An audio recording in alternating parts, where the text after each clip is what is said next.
Baik, Bismillahirrahmanirrahim. Assalamualaikum warahmatullahi wabarakatuh. Waalaikumsalam Waalaikumsalam warahmatullahi warahmatullahi wabarakatuh. wabarakatuh. Bismillah, alhamdulillah, wa la haula wa la quwwata illa billah, amma ba'd. Baik, sekalian, alhamdulillah, puji syukur pada Allah atas segala limpahan rahmat dan izinnya. Alhamdulillah, pada pagi hari ini kita bisa memulai perkuliahan kita, yaitu mata kuliah elektronika medis, medical elektronik, untuk sekalian ya. Dan ini kita memulai semester baru pada hari ini. Baik, mari kita awali perkuliahan pada pagi hari ini, semester baru ini. Kita dengan berdoa, semoga nanti selama semester ke depan, kita dimudahkan semua urusan kita, dimudahkan dalam perkuliahan kita, ya, dan berikan ilmu yang manfaat dunia akhirat, selalu sehat tentunya, dan selalu semangat dalam mencari ilmu. Baik, mari kita buka pertemuan kita pada pagi ini dengan berdoa. Berdoa dipersilakan.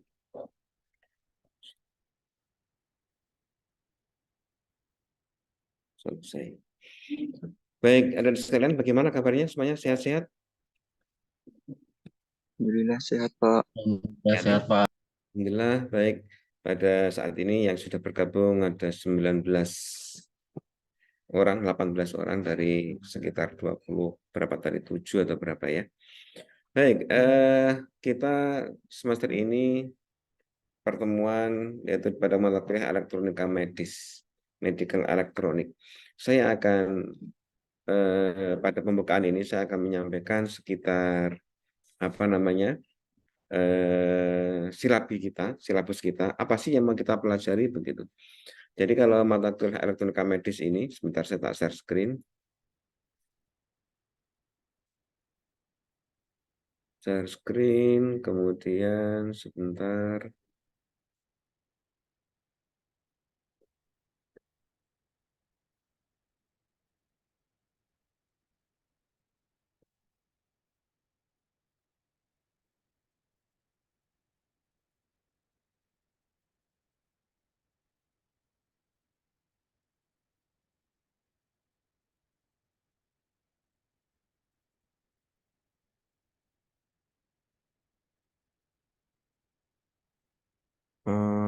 Sebentar, tadi di mana ini yang saya buka? Sebentar, saya carinya dulu.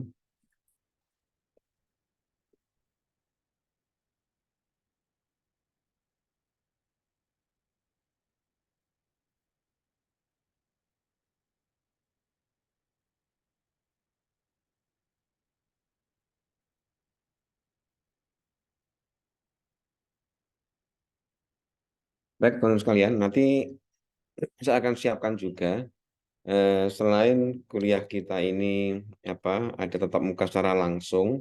Secara langsung itu artinya kita sinkron. Nanti juga ada beberapa materi atau mungkin juga diskusi atau mungkin tugas atau yang lain yang difasilitasi secara asinkron, yaitu melalui BISMAT ya. BISMAT dengan judulnya adalah elektronika medis ya. Nanti akan saya berikan token untuk atau mungkin kairulnya untuk masuk ini. Nah, di sini juga sudah ada silabusnya, silabi pertemuan kita. Coba kita akan lihat apa sih yang mau kita pelajari pada pertemuan ini. Oke, ini belum saya ubah yang kemarin ini ya. Baik, kompetensinya. Jadi diharapkan nanti mahasiswa itu setelah belajar mata kuliah ini akan mempunyai kefahaman yang cukup terkait dengan pertama dasar-dasar anatomi dan fisiologi manusia. Jadi kan kita bicara ini kan elektronika medis. Jadi bidang kita di elektronik, kita belajar elektronika. Tapi bagaimana nanti elektronika itu berperan di bidang medis. Nah, begitu. Dan medis yang kita harapkan medical, ya medical terkait dengan kedokteran, kesehatan begitu. Itu nanti khususnya adalah terkait dengan manusia begitu. Jadi medical medis yang terkait dengan manusia. Kita sementara skip, kita tidak fokus kepada non manusia. Karena mungkin kalau di dunia kedokteran ya, ada juga dokter hewan ya. Di sana mungkin juga ada medical untuk mungkin binatang begitu ya. atau mungkin juga yang lain begitu. Nah, tapi kita untuk fokus untuk medical terkait dengan tubuh manusia. Nanti elektronik yang seperti apa yang banyak berperan di bidang kesehatan itu. Gitu. Kemudian yang B itu mempunyai kefahaman yang cukup terkait dengan sensor, transducer, serta rangkaian elektronik. Ini terutama adalah apa? Medical instrumentation begitu yang digunakan dalam instrumentasi medis gitu. Jadi kita akan belajar itu. Nah, kenapa tadi kalau kita juga perlu belajar anatomi fisiologi manusia? Ya, karena yang kita pelajari nanti adalah perangkat-perangkat elektronik yang digunakan untuk bisa pengobatan, bisa treatment gitu ya, merawat atau membuat manusia hidup lebih nyaman begitu. Terkait dengan kesehatan tentunya, terkait dengan usia tentunya. Banyak ya sekarang berkembangnya ya. Nggak hanya ketika sakit, mungkin juga ada medical apa sekarang. Eh banyak orang yang kemudian tetap terlihat bugar, terlihat muda barangkali. Ini juga terkait dengan kesehatan juga ya.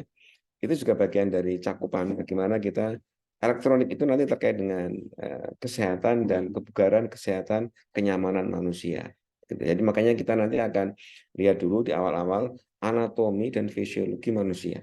Tubuh manusia itu seperti apa anatomi fisiologinya itu. Dan yang kedua, kita akan lihat nanti sensor, transducer, dan juga berbagai macam perangkat, gitu ya, elektronik, ada yang elektronik analog, ada yang digital, ada yang model lama atau mungkin juga modern, yang semuanya diarahkan untuk kesehatan manusia atau mungkin kenyamanan hidup manusia itu. Oke, kemudian lebih jauh lagi nanti CPL-nya ya. CPL itu apa? Capaian pembelajarannya begitu atau mungkin juga indikator keberhasilannya nanti diharapkan seperti apa. Harapannya nanti mahasiswa itu akan mampu menjelaskan peranan medical instrumentation atau mungkin juga medical elektronik begitu dalam dunia kesehatan dan juga kehidupan manusia. Yang kedua, manusia mampu menjelaskan dasar-dasar anatomi dan fisiologi manusia. Ya, dasar-dasarnya kayak apa? Kita nggak perlu dalam banget ya. Yang penting dasar-dasarnya. Bagaimana manusia itu bernafas? Bagaimana sistem darah yang ada di tubuh manusia ini? Di sana ada serambi, ada bilik di jantung. Nah, itu kita perlu, ya paling nggak secara global, dasar tahu begitu. Nah, nanti ketika kita misalkan bicara perangkat ECG, elektronik kardiogram, gitu ya. ECG itu adalah perangkat untuk mendeteksi kinerja jantung begitu. Kita tahu nanti kan ada serambi, ada bilik macam-macam ketika memompa, ketika darah balik begitu. Itu nanti kita ngecek bagaimana kondisi elektroniknya, kondisi sinyal listriknya begitu. Sehingga kita sebelum itu kan perlu tahu dulu bagaimana sih kerja jantung itu. Makanya kita perlu nanti mereview. Mungkin teman-teman sudah ada yang dulu ketika di SMA misalkan mendapat mata pelajaran biologi misalkan atau IPA begitu, di sana ada pembahasan sekitar dasar-dasar anatomi dan fisiologi manusia, itu kita lihat lagi, kita review nantinya.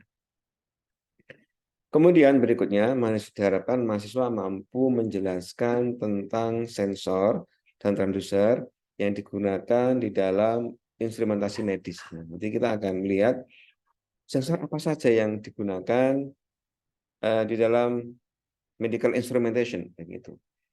Kenapa butuh sensor? Ya karena kita mau mendeteksi, mau mengolah, ya tubuh itu kan kondisinya seperti ini itu butuh kemudian dilihat, begitu, dipindai, begitu. Walaupun nanti mindainya itu macam-macam ya teman-teman sekalian ya. Ada yang menggunakan biosensor. Biosensor itu artinya sensor yang langsung memang dari kelistrikan apa namanya tubuh manusia. Ada yang menggunakan kamera, juga ada yang menggunakan perangkat-perangkat sensing yang itu sudah umum digunakan.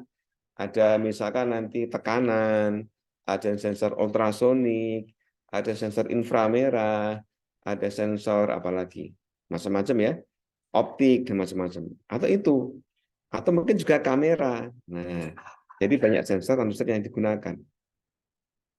Kalau yang khas tentu adalah sensor yang memang itu langsung dari sinyal listrik tubuh manusia. Nah, tubuh manusia ini ada kelistrikannya, nanti juga kita bahas. Nah, kita pasang transducer yang nempel di tubuh, bagaimana deteksi listrik. Kalau itu kan namanya biosensor. Tapi ada juga yang menggunakan mungkin ultrasonik atau mungkin inframerah yang itu nggak langsung dari tubuh manusia, tapi kita pasang di dekat di tubuh manusia begitu. Kita pasangnya ya untuk memindai kondisinya itu. Oke, kemudian yang berikutnya yang keempat, diharapkan mahasiswa mampu menjelaskan penguat operasional yang digunakan dalam instrumentasi medis. Oke, jadi instrumentasi medis itu sebenarnya mirip-mirip juga dengan instrumentasi umum. Ketika Bapak Ibu, adik-adik sekalian ya, adik-adik sekalian membuat instrumentasi di industri misalkan ya, atau di bidang-bidang yang lain begitu. Saya rasa secara global sih nggak jauh beda ya. Ada sensor dan transducer, kemudian di sana nanti ada apa? Sinyal conditioning, pengkondisi sinyal, lalu di sana nanti ada apa? Penguat gitu ya. Makanya ada penguat ini. Ada pelemah, ada filtering, misalkan begitu ya. Jadi sinyal conditioning di situ. Nah, kemudian nanti baru setelah itu masuk ke apa? Sinyal processing, pengolah sinyalnya.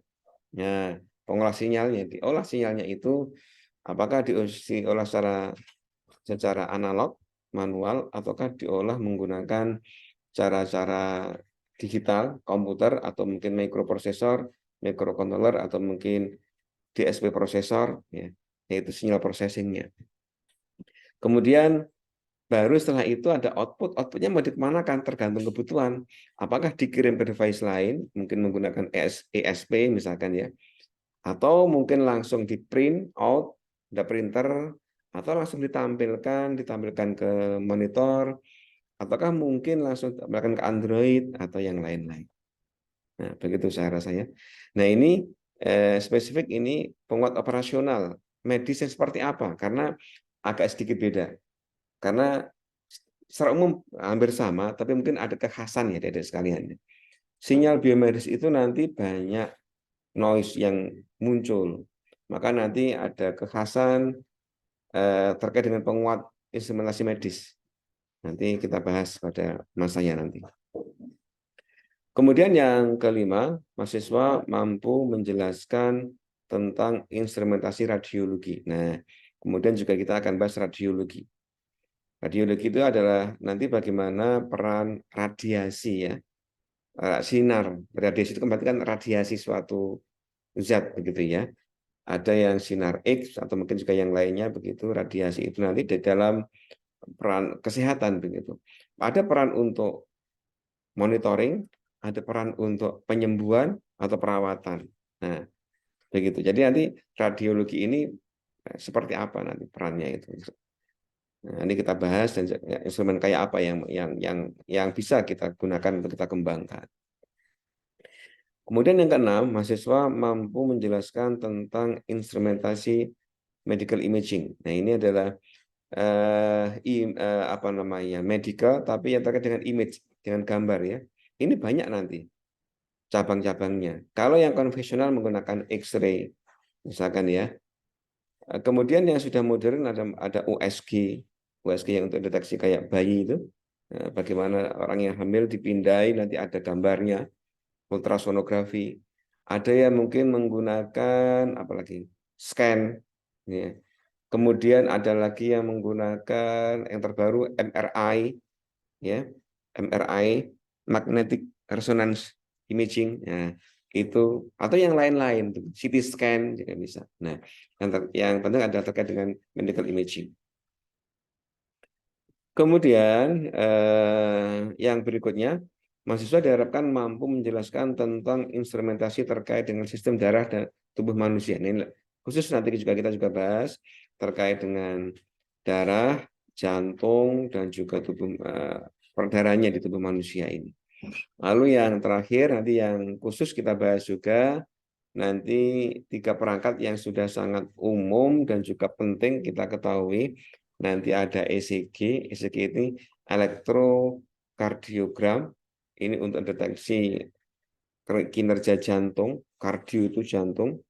Kemudian ada elektroensilogram, ini terkait dengan sinyal-sinyal otak manusia untuk memindai. Jadi otak ini bisa mengeluarkan sinyal yang berbeda-beda ketika kondisinya rileks, ketika stres, ketika mungkin sedih, gembira, bisa berbeda-beda. Itu bisa kita deteksi, bisa kita manfaatkan juga, atau deteksi penyakit yang ada, maupun juga untuk fungsi-fungsi kalau di industri ya, kontrol mungkin juga eh, apa fungsi-fungsi yang lain menggunakan otak juga sangat menarik. Kalau yang di pendidikan mungkin untuk deteksi bagaimana kondisi seorang yang sedang belajar, apakah dia boring, bosan, ataukah dia happy, senang, ataukah kayak apa kondisinya. Mungkin penting juga untuk guru-guru. Di dalam kondisi kesehatan mungkin untuk deteksi seorang itu stres ataukah tidak, atau kayak apa kondisinya bisa.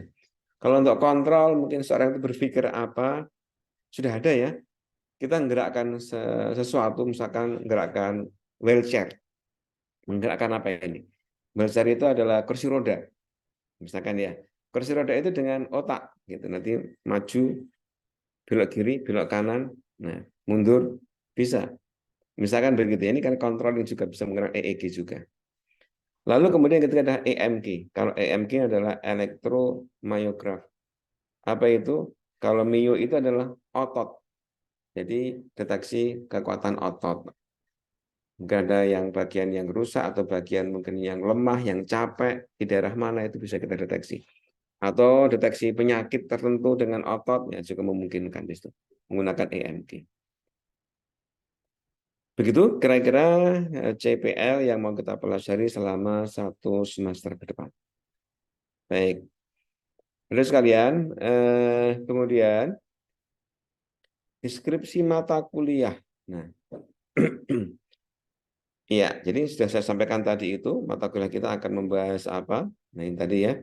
Jadi memberikan pemahaman kepada mahasiswa terkait dengan peran elektronika medis, gitu ya, di dalam kehidupan manusia ini. Akan dibahas mulai dari sistem anatomi fisiologi sampai dengan nanti adalah beberapa perangkat elektronika medis yang canggih yang sedang tren yang digunakan di sekitar kita. Nah, ini kalau kita lihat pokok-pokok bahasan atau bahan kajiannya apa? Ini nanti pertama kita akan bahas tentang dasar anatomi dan fisiologi manusia. Nanti ada sistem jantung, sistem pernafasan. Jantung ini jantung dan peredaran darah ya, jadi satu. Lalu sistem pernafasan, sistem saraf, lalu rangka dan tulang, ada panca indera, ada pencernaan, ada ekskresi, ya, ada reproduksi, endokrin, dan limfatik. Oke, kira-kira seperti itu pokok bahasan untuk yang dasar anatomi dan fisiologi. Lalu berikutnya nanti kita bahas juga tentang kelistrikan dalam tubuh manusia ini. Yang saya katakan bahwa tubuh manusia ini punya kandungan listrik, bisa langsung dipindai begitu. Nah itu nanti terkait dengan sinyal biolistrik, nanti kayak apa, bagaimana cara dibangkitkannya, dan bagaimana memindainya. Kegunaannya juga kayak apa, jenis-jenisnya seperti apa. Kemudian yang berikutnya adalah jenis sensor dan transducer di dalam medical instrumentation. Dengan berbagai macam jenisnya, nanti kalau biolistrik, itu kayak apa sensornya. Ya. Kemudian juga yang lain, kalau apa sensor-sensor yang biasa yang sudah banyak di industri, di sana ada termistor, ada fototransistor, piezoelektronik, kapasitif atau RVDT, itu kayak apa nanti juga penggunaannya terkait dengan tubuh manusia. Oke, kemudian berikutnya adalah sekitar apa ini sinyal conditioning ya. Sinyal conditioning itu ada penguat. Nah, penguat itu nanti karena kan ketika sinyal biolistrik dari tubuh manusia itu dipindai, itu sangat kecil. Ordernya mili, bahkan ada yang mikrovolt, teman-teman sekalian. Maka ini butuh penguatan. Nah, penguatannya itu maka butuh yang khas begitu. Makanya nanti kita akan lihat, terutama ini kan, penguat operasional di dalam instrumentasi medis. Nanti ada penguatnya itu jenisnya kayak apa yang digunakan. Kemudian setelah itu nanti juga ada model-model penguat terkait dengan komparator, kemudian penguat pembalik, penguat tak membalik, penguat diferensial, header, filter juga masuk sini ya, dan juga penyearah. Jadi ini penguat operasional dan juga mestinya ini terkait dengan filter juga ya, filtering juga masuk di situ. Filter nanti ada low pass filter, ada high pass filter, band pass filter, stop pass filter dan yang lain-lain begitu. Oke. Ini mungkin juga nanti irisan dengan mungkin sudah pernah dipelajari di bidang yang lain barangkali. Oke, kemudian nanti kita masuk ke radiologi. Radiologi ini ada beberapa macam begitu. Iya, mestinya ini yang terkait dengan radiasi ya. Nanti kita cek lagi. Kayaknya ini masih campur ini ya. Ini ke CT scan USG masuk sini ya. Harusnya ini masuk yang bawah ini mestinya. Nah, ini masih campur ini. Di radiologi ini nanti khusus yang terkait dengan radiasi, sinar X dan seterusnya dan sekitarnya, fungsinya dan juga bagaimana cara kerjanya begitu. Kemudian kalau medical imaging ini yang lebih umum untuk gambar-gambar terkait dengan medis, nanti bisa menggunakan ini sebagainya ada USG. Kalau USG kan menggunakan apa ultrason, nanti kan ultrasonik ya, ultrasonografi menggunakan sinyal gelombang suara ya, gelombang suara yang USG itu. Kalau CT scan nanti ya, kita lihat nanti MRI ini menggunakan model magnet, jadi modelnya macam-macam nanti ya, modelnya medical imaging ini menggunakan model yang apa saja begitu. Oke, kemudian berikutnya ini sebenarnya terkait dengan sistem darah. Nah, di sini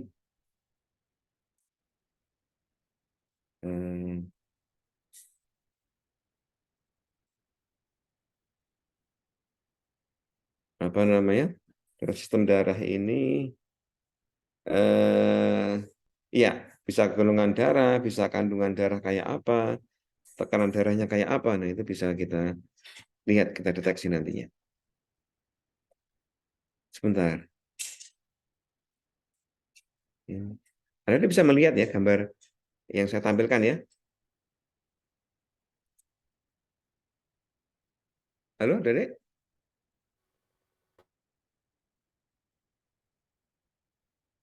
Bisa, Pak. Oke. Nanti bisa. Oke, kita lanjutkan. Berikutnya, ya. Kemudian nanti di terakhir kita akan membahas terkait dengan beberapa perangkat medis yang istimewa, yang saya katakan istimewa karena ini yang cukup penting dalam kehidupan manusia, terutama adalah ECG ini yang sangat banyak. Kemudian juga EMG dan yang juga EEG. Ini nanti yang juga menjadi bahasan kita.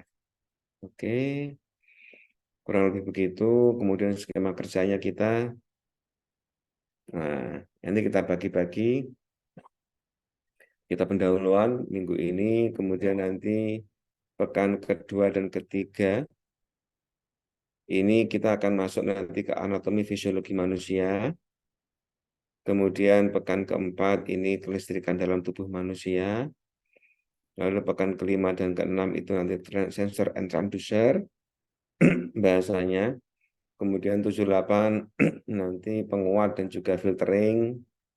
Kemudian nanti ada UTS, pekan ke-9, lalu pekan ke-10 sekitar radiologi, lalu pekan 11 sekitar nanti MRI, pekan ke-12 sekitar nanti instrumentasi terkait dengan sistem darah, lalu pekan berikutnya nanti 12, 13, 14, 15 EEG, EKG, ECG ya, ECG, EEG, EMG dan juga EOG. Kalau EOG itu ada lagi optik ya, optik.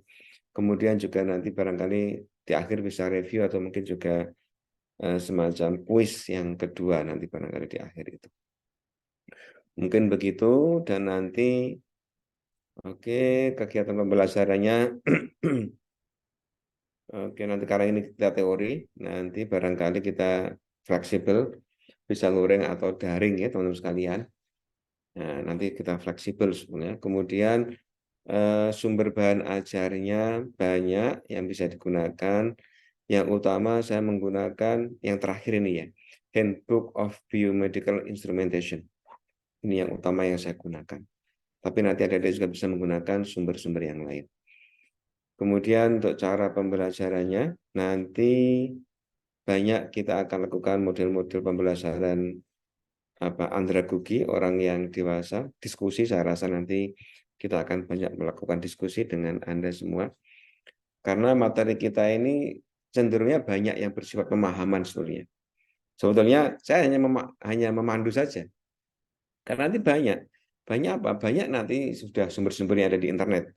Misalkan kita akan lihat cara kerja USG atau nanti cara kerja MRI itu banyak sudah di YouTube juga ada nanti. Kemudian juga di teori di googling juga banyak. Sehingga nanti kita banyak diskusi, ya saya memandu mengarahkan. Nanti begitu. Nanti saya harap nanti Anda aktif diskusi, mencari literatur, mencari bahan, membuat resume dan kita diskusikan. Ketika ada yang kurang jelas Anda tanya, dan saya jawab dan atau sebaliknya nanti ya kita saling mengisi.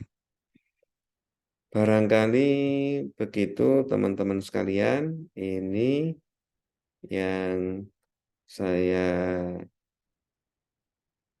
sampaikan terkait dengan perkuliahan kita nanti selama 16 kali insya Allah ke depan, selama 4 bulan ke depan nanti ya. Mau nanti bersama-sama kita untuk aktif untuk saling mengisi begitu sehingga nanti dimudahkan dan kita akan mendapatkan ilmu yang manfaat. Itu yang saya harapkan.